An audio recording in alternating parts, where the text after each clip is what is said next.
Suficiente,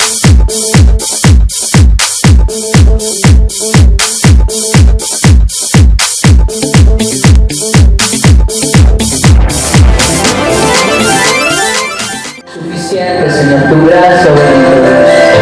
Te pedimos, Señor, te alabamos, oh Padre. El Señor es mi pastor, nada me faltará. El Señor es mi pastos delicados, Él me hará descansar. Junto a aguas de reposo me pastoreará, confortará mi alma, me guiará por sendas de justicia y por amor en su nombre. Eres tú, Señor. El Señor es mi pastor, nada me faltará. El Señor es mi pastor, nada me faltará. Solo tú. El Señor es mi pastor, pastos delicados, Él me hará descansar. Junto a aguas de reposo me pastoreará, confortará mi alma, me guiará por sendas de justicia, por su amor y por amor en su nombre.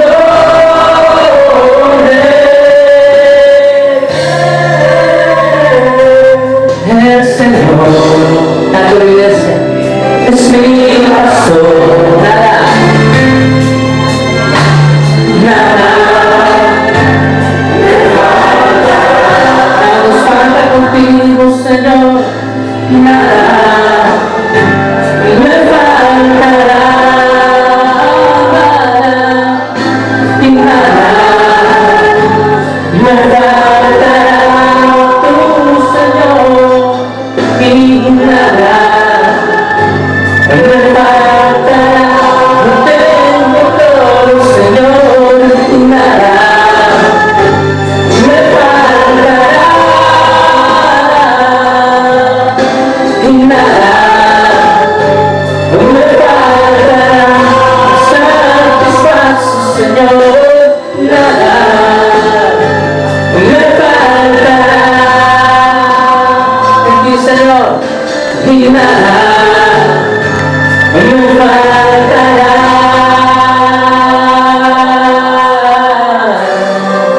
Eres tú nuestro buen pastor, Señor.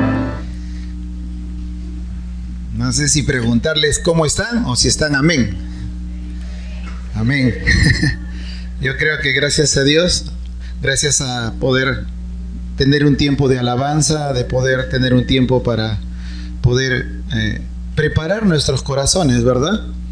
Para poder escuchar la palabra y sobre todo para poder juntos en armonía estar unos con otros. Cada culto es un culto especial porque Dios así lo permite.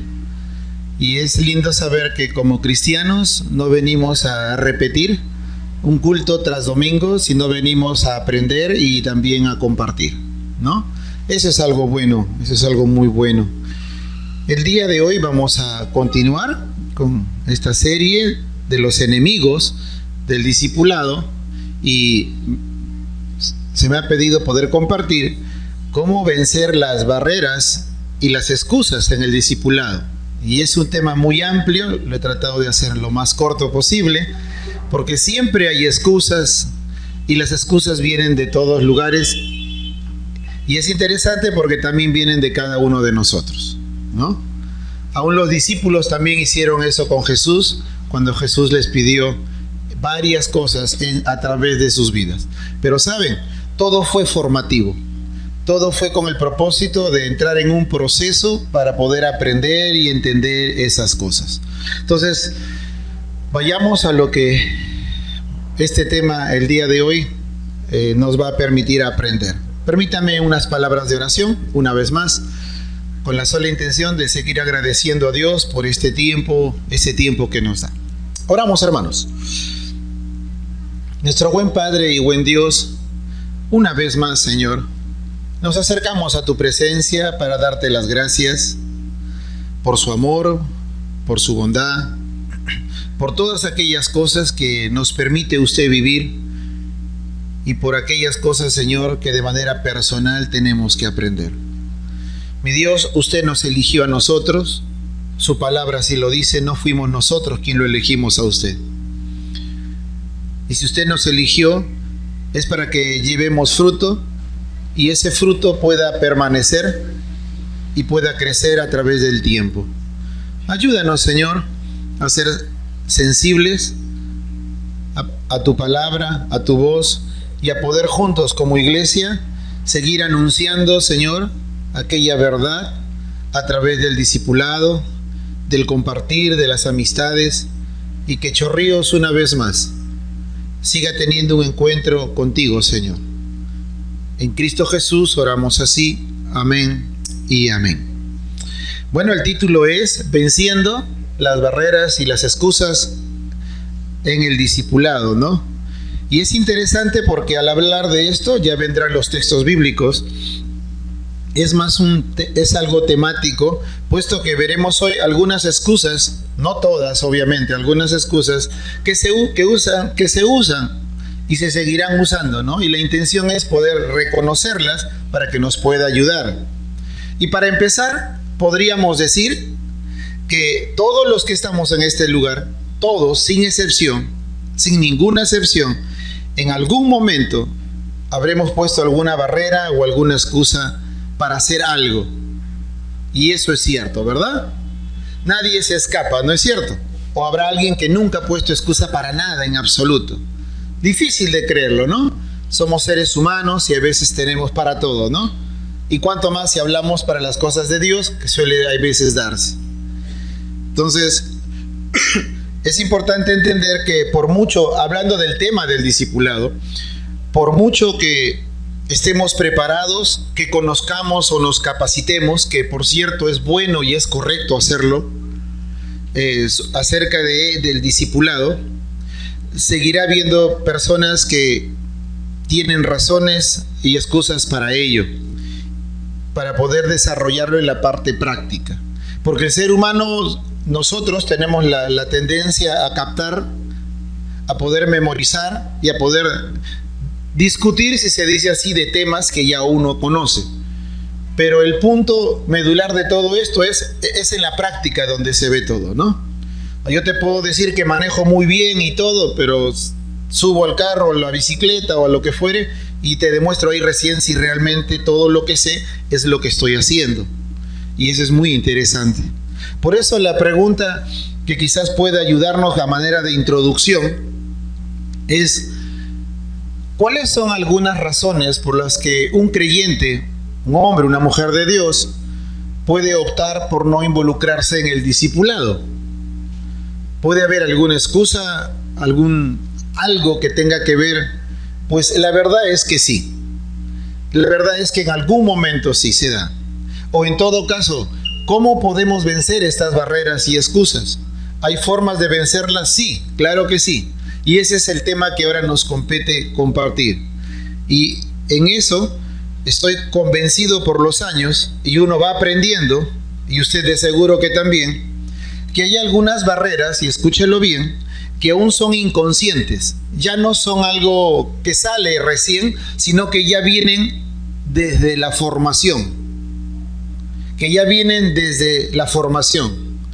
Como es el caso, se cuenta siempre la historia muy conocida del elefante, ¿verdad? Que ya no hay muchos elefantes en los circos actualmente, pero de los que había en sus tiempos, y yo me gozaba verlos de pequeño, ver semejante masa muscular haciendo en un circo alarde de su poder, de lo que puede cargar, de lo que significa su peso y su magnitud, para verlo atado siempre a una estaca chiquita y de la cual no se puede mover. De eso creo que muchos lo sabemos, esa historia, ¿no? ¿Por qué no se puede mover ese elefante gigante, inmenso, que hace alarde y con sus actuaciones con una pequeña estaca? Porque sabemos que basta solamente con un movimiento y la estaca salta, sale o se rompe.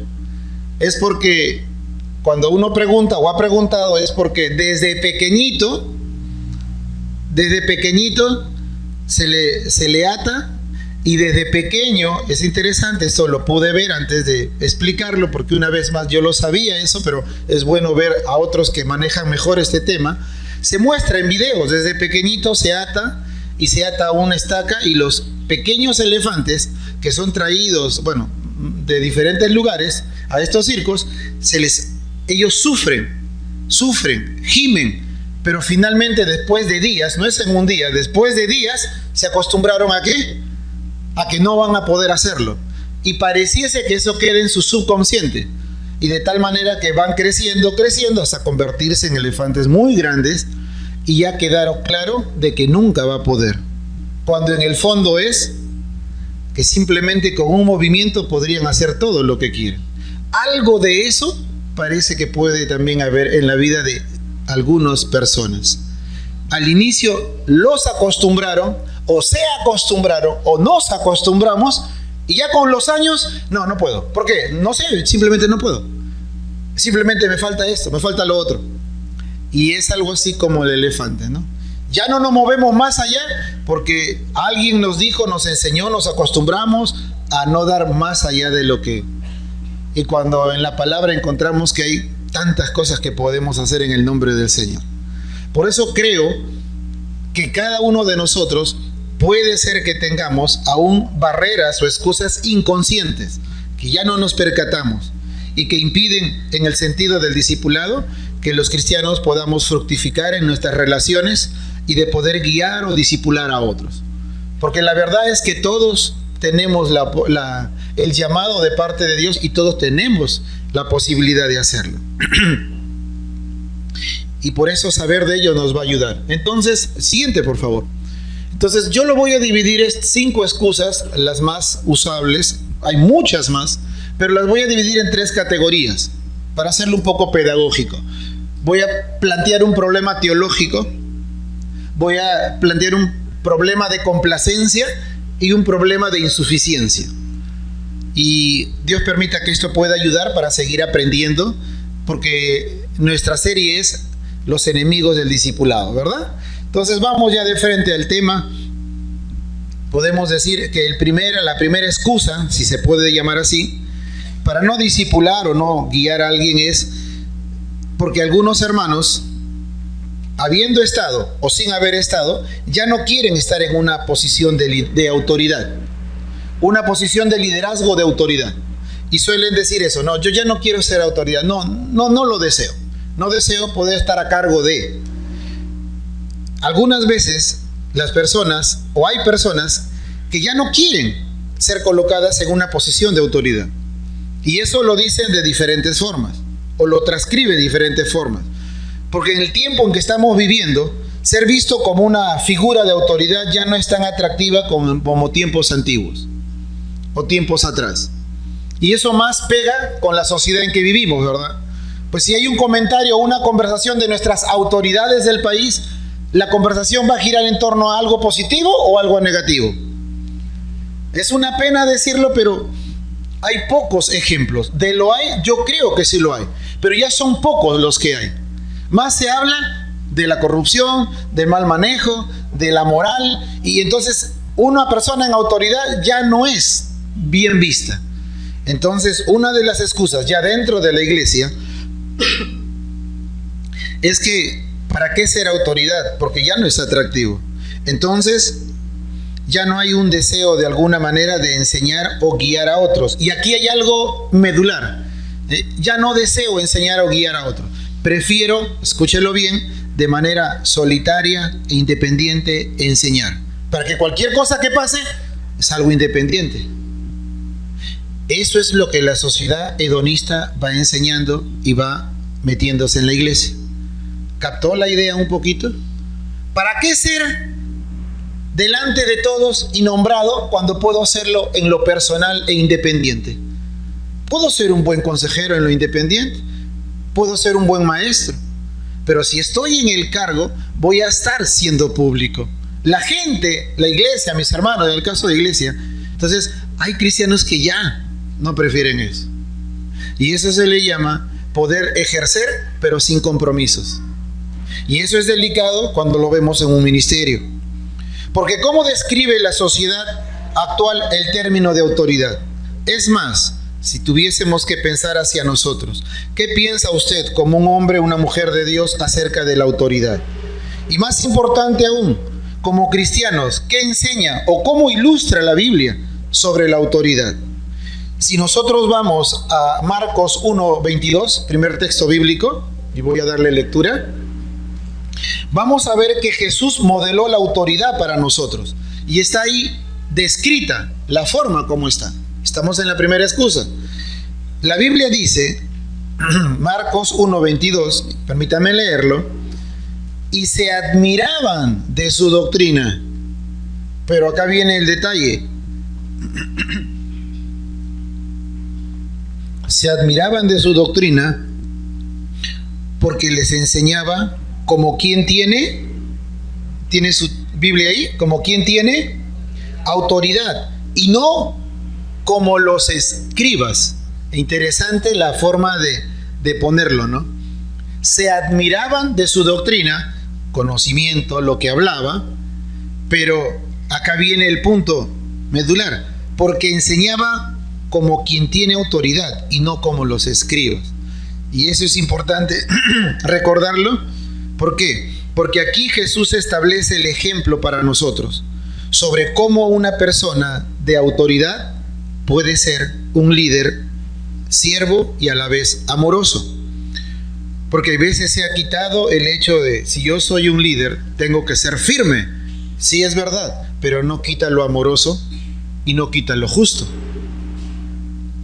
Juan 13:14 dice, cuando Jesús dijo, vosotros me llamáis maestro y señor, y decís bien, porque lo soy, lo dijo.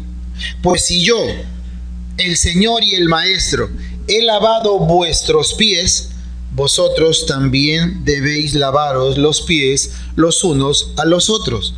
¿Qué enseñanza es aquí de liderazgo o de poder tener autoridad? ¿Qué es lo que está transmitiendo nuestro Señor a sus discípulos? Ustedes dicen que yo soy Señor, Maestro, ¿no es cierto? Y está bien, es correcto. Pero Jesús, la intención en el contexto de ese versículo es tratar de enseñarles no el concepto, sino lo que significa ese concepto. Lo que significa eso de el Señor, el que tiene el Maestro. Por eso Él dice, Él menciona, yo, el Señor y Maestro, he lavado vuestros pies. Está hablando de la práctica, ¿se da cuenta? No solo está quedando en la teoría. Sí, yo soy el maestro, yo soy el que enseño, yo soy el que voy a guiar. Está hablando de la práctica. Os he lavado vuestros pies y vosotros debéis lavar los pies los unos a los otros. Una práctica o la praxis de la iglesia es la fortaleza que Dios tiene en una comunidad. Mas no así el concepto solamente o la teoría. Podemos ser algún día una iglesia que conoce mucho de palabra, pero podemos perder la parte práctica, que es lo que muestra lo que es el Señor. Y en ese sentido, hay un estudioso, un hombre llamado Oswald Sanders, que en su libro Liderazgo Espiritual, él lo resume de esta manera. Es un pastor conocido en los Estados Unidos. El término líder en la Biblia se refiere a ser un siervo. Es decir, Dios nunca dijo, Moisés mi líder. Lo que vamos a encontrar es Moisés mi siervo. Entonces, hay veces el concepto dado en la sociedad transgiversa mucho nuestra manera de conceptuar y ver las cosas. Si yo en mi compañía, si yo en el trabajo, si yo en el negocio ejercito de una manera las cosas, bueno, en la iglesia he de entender que no es igual afuera, sino que al ser yo un maestro, al ser yo un líder, soy un siervo. Y eso es importante. Otro texto, permítame de leerles, porque la Biblia abunda en esto. Mateo 20, 25, 28. ¿Qué dice la palabra en Mateo 20, 25, 28?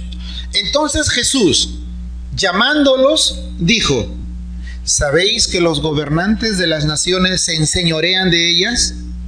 Sí, es verdad. Y los que son grandes ejercen sobre ellas potestad. Sí, es verdad. Mas entre vosotros no será así, sino que el que quiera hacerse grande entre vosotros será vuestro servidor. Y continúa: y el que quiera ser el primero entre vosotros será vuestro siervo. Como el Hijo del Hombre no vino para ser servido, sino para servir y dar su vida en rescate por muchos. Mis hermanos, cuando uno, esto ya lo conocemos, el texto es conocido, cuando uno va cogiendo esta actitud en nuestros corazones, entonces esa actitud que pone el bienestar de la otra persona antes que el nuestro, vamos entendiendo que aún en el hacer discípulos, en el enseñar, el ser maestros, líderes, vamos a entender que esa posición de autoridad,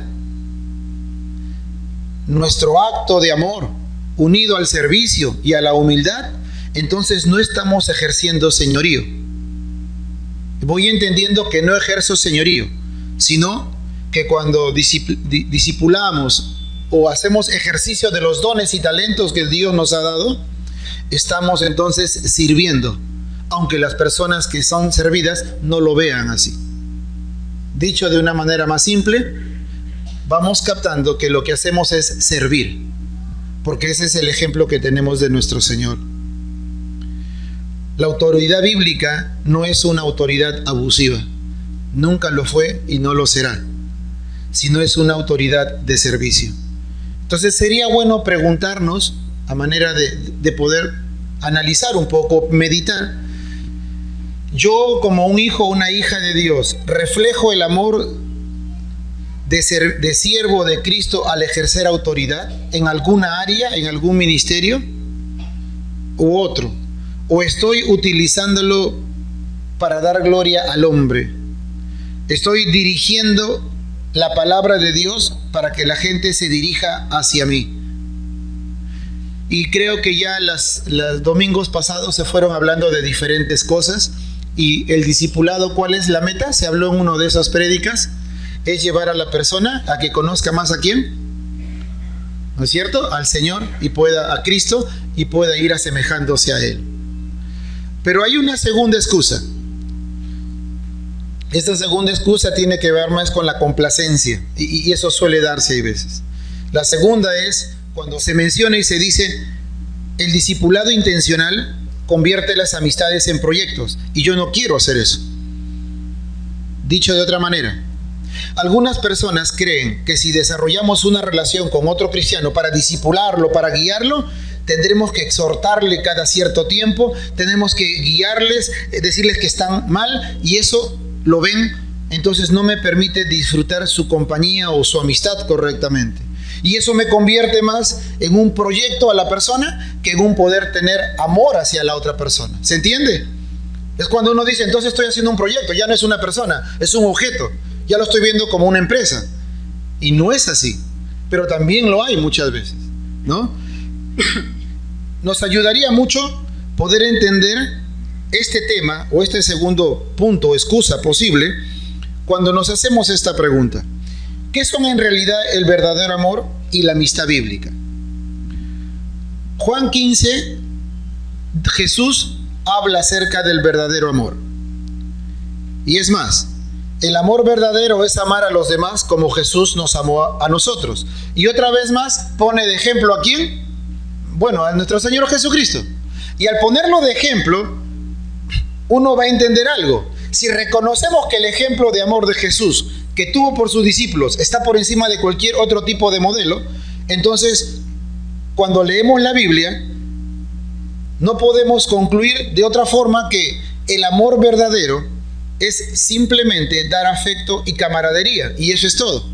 No, sino que Jesús, al amar, estableció fundamentalmente el hacer el bien espiritual a los demás como una marca suprema de amor a ellos. Es decir, el poder amar y dar amistad y confraternizar, su fin era el poder bendecirlos, o sea, acercarlos más al Señor, como hace un momento se dijo. Entonces, Juan 15:15 dice, ya no os llamaré más siervos, porque el siervo no sabe lo que hace su Señor, pero os he llamado amigos. Y acá viene, porque todas las cosas que oí de mi Padre, os las he dado a conocer. Por tanto, la amistad de Jesús era manifestada al revelar la voluntad de su Padre. Amén. Repito, la amistad que Jesús tenía con sus discípulos se manifestaba cuando al revelar la voluntad de su Padre. Si entendemos eso, entonces la amistad de nuestro Señor Jesucristo era manifestada al revelar a su Padre. Porque todas las cosas que oí de mi Padre os las he dado a conocer. Una amistad bíblica también es acompañada con mostrar el compartir la voluntad del Señor. Y no callarme y no decir que mi hermano o hermana así esté mal, yo no hay problema, yo le permito, porque es mi amigo. No, es decirle al hermano o la hermana, hay que arreglar esto, hay que mejorar. Por eso es una bendición tener en la iglesia hermanos mayores, que ven hay veces algunos jóvenes, y lo he visto aquí, ven su forma de ser traviesos por ahí, pero siempre los tienen cerca. ¿Por qué? Yo entiendo, porque entienden que es un proceso. Difícil y penoso sería ver que entre los hermanos mayores en la fe hablo, a un error desechar a la persona. Yo veo a veces y he conversado, y eso me enseña mucho. Sí, él es tremendo, pastor, no se preocupe, está en nuestro grupo, ahí lo tenemos. ¿Qué está mostrando? Tenerlo ahí porque está en un proceso y va a ir aprendiendo y se va a ir entendiendo de las cosas de Dios. Es como uno entra a Cristo. Cuando uno entrega su vida a Cristo, uno va cometiendo cosas y hay alguien que siempre le va a decir, está bien, pero ya no es correcto que sigas diciendo eso. ¿Usted se acuerda alguna vez haber sido corregido en eso o no? Sí, ¿verdad? Algunos me sonríen, no sé si es sí o no. Yo he sido muchas veces corregido en eso. Más bien la pregunta sería ahora, ¿y sigue siendo corregido a veces por alguien o no, hermanos? Bueno, seguimos siendo corregidos y eso es lo bueno, ¿no es cierto?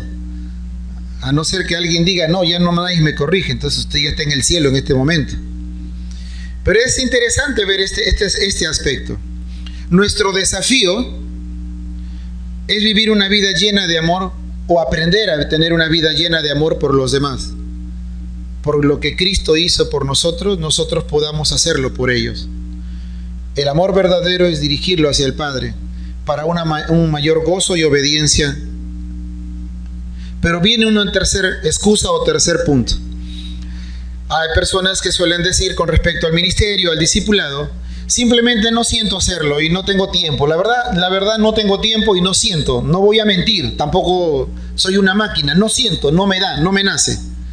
Vivimos en un mundo acelerado, es verdad, ya todos lo vivimos. La mayoría de las personas que viven en nuestros alrededores, vecinos, amistades, por alguna u otra manera están saturados de muchas cosas. Y dentro de las muchas cosas también están saturados relativamente de cosas buenas. Si pudiéramos considerar todo lo que hemos recibido de parte de Dios, solo por un momento, y todo lo que hemos recibido, no lo que hemos dado esta vez, lo que hemos recibido de la iglesia del Señor, en los años o meses que tenemos, la pregunta siempre es buena decir, ¿qué hemos hecho de la gracia y del amor recibido? Pues, ¿los acaparamos solo para recibir o también lo hacemos para poder dar? Porque ya hemos leído el texto que dice, más bienaventurado es dar que recibir, ¿verdad? Es un texto conocido. Entonces, de todo lo que Dios me da, ¿acaso yo no puedo compartir eso? Y el decir no tengo tiempo o simplemente no siento hacerlo. La cosmovisión de una iglesia no está ceñida dentro de las cuatro paredes o del edificio que lo compone la iglesia. La visión de una iglesia, el creyente, es en todo lugar donde Dios lo ha puesto. Y varias veces uno ha escuchado este término. No tengamos una visión corta, tengamos una visión de reino. En el sentido de que donde yo quiera que vaya puedo ser y soy de bendición. Si tuviéramos el tiempo para meditar de cómo Dios nos ha cuidado, y lo digo despacio, con la intención de que meditarlo al menos por segundos, cuánto Dios nos ha amado, a cuántos Dios nos ha permitido sanarnos o ver sanar a alguien que amamos, o ver el proceso que aún está. ¿Cuántos de nosotros hemos podido percibir ser bendecidos o respaldados por Dios, o aún más consolados en algún momento hasta el día de hoy? De alguna manera, hermanos, su amor, su perdón, su cuidado de nuestro Señor hacia nosotros debe ser la fuerza de motivación para hacer lo mismo hacia los demás. Porque así como nosotros tratamos a las personas, también nosotros esperamos que la gente nos trate a nosotros. Y eso es importante. Ahí está el principio de la siembra y de la cosecha. Segunda de Corintios 1, 3, 5, lo cito, dice así: bendito sea el Dios y Padre de nuestro Señor Jesucristo, Padre de misericordias y Dios de toda consolación. Y aquí viene algo hermoso, hermanos, el cual nos consuela, ¿pero en qué? En todas nuestras tribulaciones, para que podamos también nosotros consolar a los que están en cualquier tribulación, por medio de la consolación con que nosotros somos consolados por Dios. Es decir, nuestro lema debería ser, o es la de un cristiano: amamos a los demás porque Dios nos amó primero. Todo lo que usted y yo podamos hacer es el fruto y resultado de lo que hemos recibido.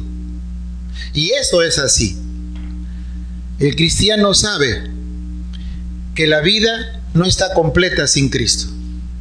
Y si eso es verdad, entonces nuestras amistades y amigos que no viven según los propósitos de Dios necesitan entender y comprender lo que significa vivir con Cristo para que se maximice su vida. Elegir no motivarlos a vivir la vida en Cristo es no amarlos. Si se trata de discipular, el problema será el tiempo, como se leyó al inicio como excusa. ¿Cómo se aconsejaría a un hermano? Yo creo, hermanos, entre otras cosas, que muchas veces más se trata de un asunto de deseo y de prioridad más que de tiempo. Más es una cuestión no de tiempo, de falta de tiempo, sino de prioridad, o ordenar mi agenda de prioridades. Porque estoy seguro que si un familiar a quien amamos, o a una persona, amistad o hermano en Cristo, quien consideramos mucho, está mal, vamos a sacar tiempo de donde sea, pero vamos a estar a su lado. ¿Por qué? Porque hay algo interno. De la misma manera es lo que quiere transmitir el Señor. Si alguien está delicado, está por fallecer, y es una persona muy cercana a mí, yo no voy a cuestionar ni ver cosas. Inmediatamente me voy a hacer de un tiempo para estar con él. Y de eso se trata. No tanto de tiempo, sino un asunto de prioridad o de deseo, entendiendo el corazón de Dios. Pero hay un cuarto elemento. y vamos avanzando. Se suele decir, hay veces, no estoy capacitado, me falta capacitación para esto del discipulado, para esto del servicio a Dios. O en todo caso, no tengo nada que pueda enseñar. Bueno, todo cristiano siempre tendrá algo, por más pequeño que sea, algo importante que comunicar.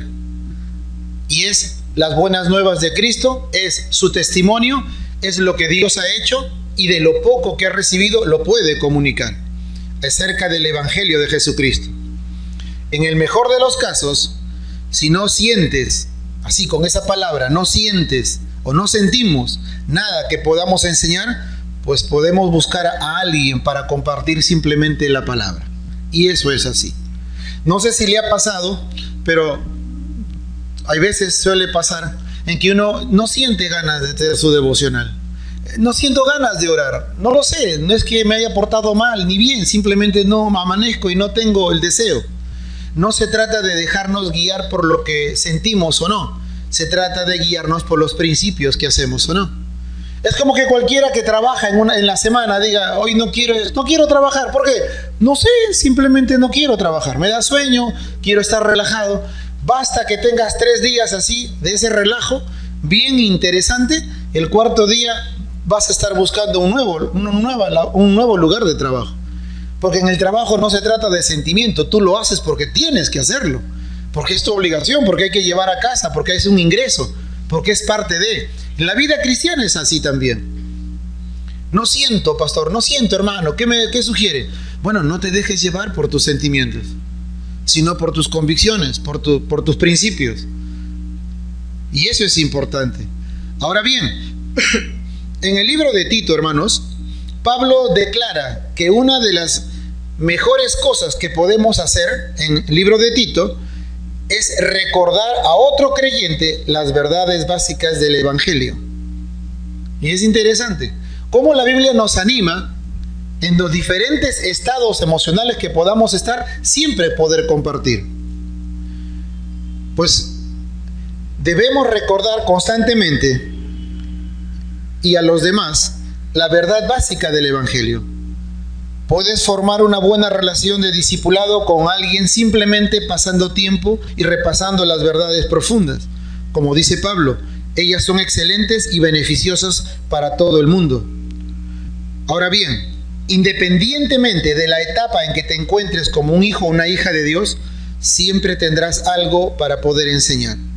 Sea tu vida diaria, sea tu vida de oración, sean tus palabras, y todo lo que sucede en tu vida es un medio a través del cual puedes discipular a otros. Y aquí viene algo sencillo, porque este tema es más reflexivo. El poder compartir con otros es algo que debe estar en cada uno de nosotros. Sea que pueda viajar a hacer algo, sea que me quede en casa, es poder compartir. Y aquí una pequeña ilustración que me fue de bendición en un momento. Hace ya regular tiempo, salimos con la familia en un tiempo de vacaciones a visitar un lugar turístico acá en Lima, y lo interesante fue que nos abordó un grupo de personas, estaban de 2 en 2, es fácil deducirlo, y empezaron a evangelizarnos. Y bueno, yo esa vez, usted sabe, uno a veces está con el entusiasmo, con la emoción, con la gracia, y le dije a mi esposa, vamos a dejar que nos evangelicen. No digas que somos cristianos. No, Alex, tienes que, no digas, le digo, quiero escuchar, pues hace tiempo que nadie me evangeliza. Y hablando así, en serio, les digo, o sea, se me vino eso, y bueno, los chicos eran más pequeños, así que, y empezaron a evangelizar. Y de verdad lo evangelizaron todo y llegaron a la última parte del tomar una decisión. Y yo les dije, ¿quién les mandó? ¿De qué iglesia son? Y para sorpresa mía, porque eso quedó en mi corazón, interesante, los hermanos sí eran de una iglesia y me dijeron, y le dije, ¿y dónde está el pastor? ¿Dónde está el líder? Le digo, porque siempre tienen. Y ahí empecé a decirles, no, sí, quería escucharles, hermano, yo también soy de una iglesia. No les dije que soy pastor, nada, solamente soy de una iglesia. Y me dijeron, no hay líder, no está el pastor. Le digo, pero los veo que son un grupo grande, y me han dicho el nombre de la iglesia. Y me dijeron, no, es que eso es algo que lo hacemos de manera natural como iglesia. Todos los fines de semana, es el caso de ellos, después de su culto, toda la iglesia, yo no sé si era toda o no, pero gran grupo se sectorizaba y salía a evangelizar por 2 horas. Solamente porque aprendieron seguramente de su pastor o como iglesia a evangelizar, evangelizar y evangelizar. No necesitaban a alguien que esté ahí de cabeza, alguien que guíe, alguien que esté... No, era evangelismo personal, evangelismo personal. Eso me cautivó bastante, porque mi costumbre siempre es ir en grupo y tiene que haber alguien y luego... No, de manera natural. Eso me hizo recordar a uno, no sé si usted recuerda a uno de los pastores conocidos, el pastor de L. Moody, un pastor que permitió un avivamiento en Estados Unidos. Él solía salir después, él era pastor, solía salir después de los cultos, de las prédicas de su iglesia, una iglesia muy hermosa, muy en todo sentido hermoso. Salía después de almorzar y se iba a las plazas a hablar y predicar y compartir y enseñar de la palabra a la gente. Y se le veía, no vestido de una manera muy decente, pero se veía sentado en el mercado, sentado en la plaza, sentado con muchachos, sentado con borrachos. Pero lo que más cautiva, y eso está en su biografía, es que a él se le veía, dice su biógrafo, se le veía como una persona alcohólica agarrada en un poste, así, y llorando. Y se le confundía hay veces como una persona que está mareada y que está llorando solo. El biógrafo dice, lo que él hacía era llorar, llorar y llorar. Y oraba, porque veía tanta necesidad que se sentía incapaz de lograr, es lo que dice el biógrafo, de lograr quizás al menos hablar con esas personas que estaban en esa plaza. Verle a ese hombre recostado a un poste, llorando y hablando solo, cualquier persona lo podría confundir, pero ese era su estilo de vida de ese hombre. Y eso creo que de alguna manera hace pensar, ¿verdad? Lo que podemos seguir aprendiendo, cada uno en su lugar, cada uno en su forma, pero de lo mucho que podemos compartir de la palabra de Dios. Hoy podemos compartir, si usted hizo su devocional, si ahora tiene un estudio bíblico, si tiene un texto bíblico, usted puede compartir. No necesito decir, hoy día es día de evangelismo, no, simplemente poder compartir. Ahora bien, viene la quinta excusa y quizás la última.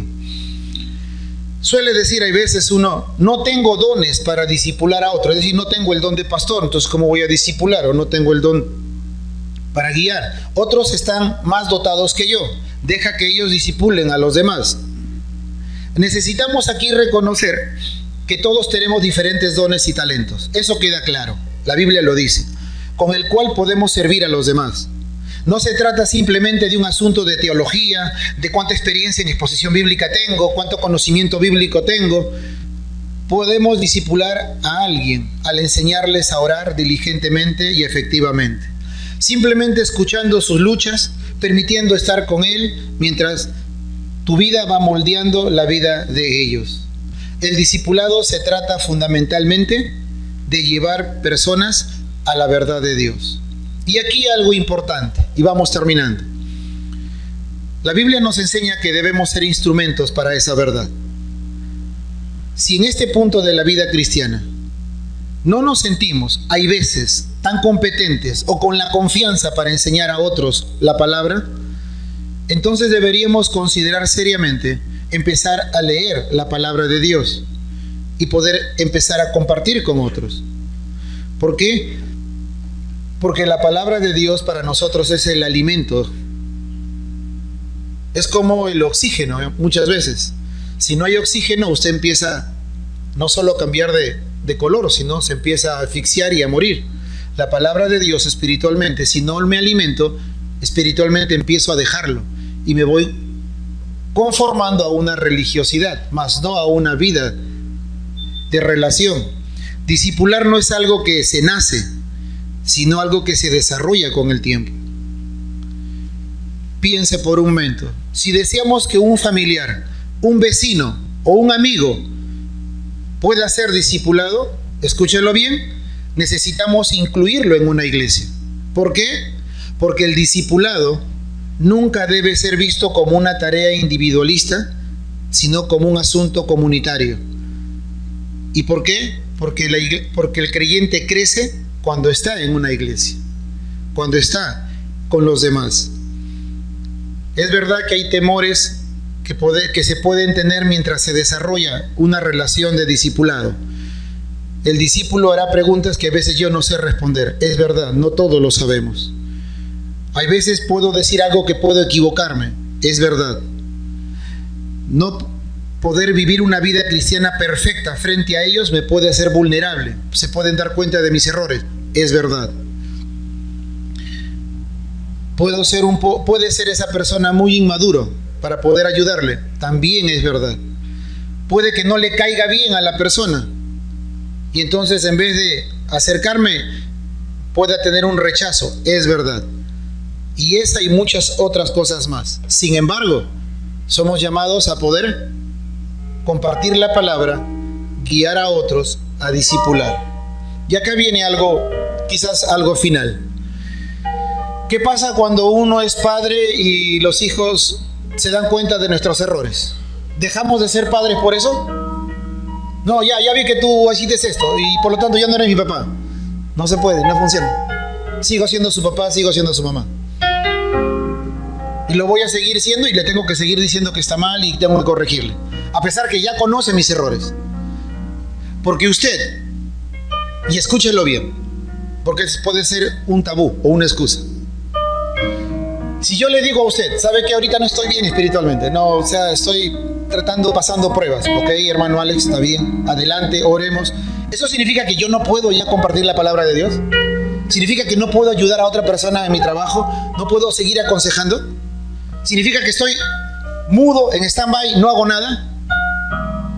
¿Eso dice la Biblia? No dice eso la Biblia. La Biblia dice que dentro y fuera de tiempo, nosotros somos antorchas que seguimos siendo luz para todos. Con mi buen comportamiento, y aunque me avergüence decirlo, hay veces con un comportamiento no.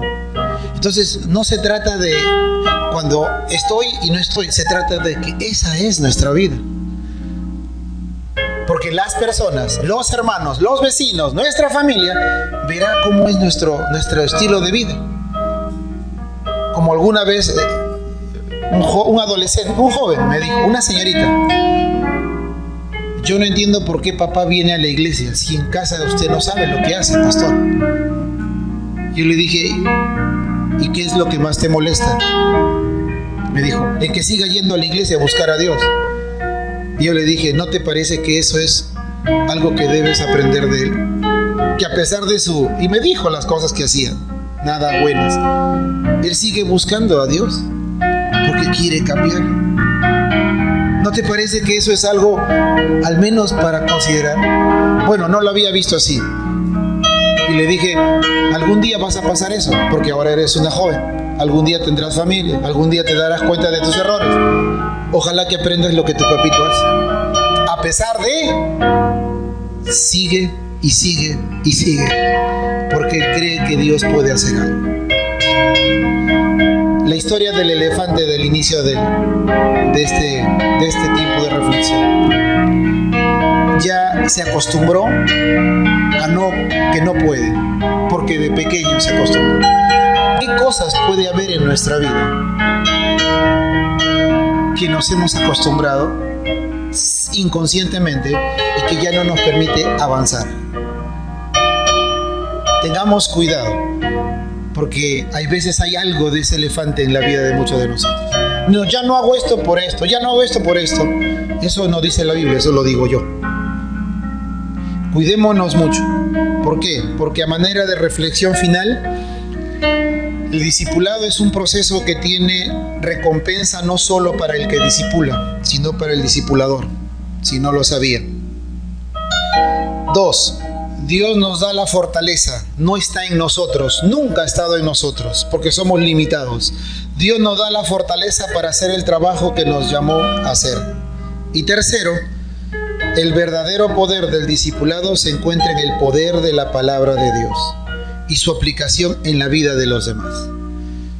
Si alguna vez voy a seguir hablando, que sea con lo que dice la palabra. para que no quede el concepto personal, sino quede el concepto bíblico. Amén. Vamos a orar y vamos a darle gracias a Dios de aquello que estamos aprendiendo.